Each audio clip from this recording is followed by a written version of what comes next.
With local cases on the rise and students back in the classroom, the long lines are back at some COVID-19 testing sites in Fresno County. CBS 47's Kirsten Mitchell shows us how the demand is being handled. Do you want to pull forward just a little bit? If you need a COVID-19 test in Fresno County, be prepared to wait. Usually most of the time it's like 3 cars you're waiting for. A snake. That's what Ronald Moran did for an hour and a half Monday at UCSF Fresno's testing and vaccination site on Shaw Avenue, just one of the many sites manned. Why did you get tested today?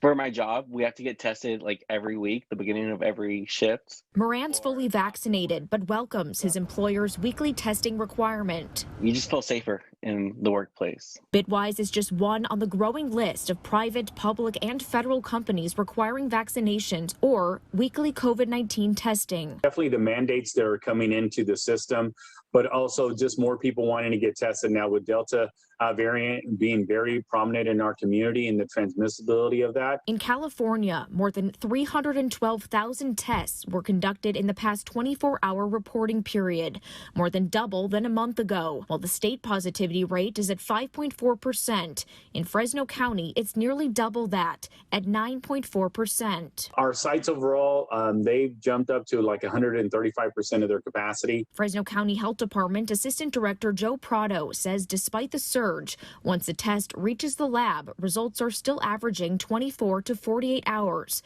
Prado says to keep up, they've asked the state for additional testing sites so people like Moran won't be faced with an hours-long weekly wait. You know, it puts a peace of mind every week, for me at least. In Fresno County, Kirsten Mitchell, CBS 47 Eyewitness News.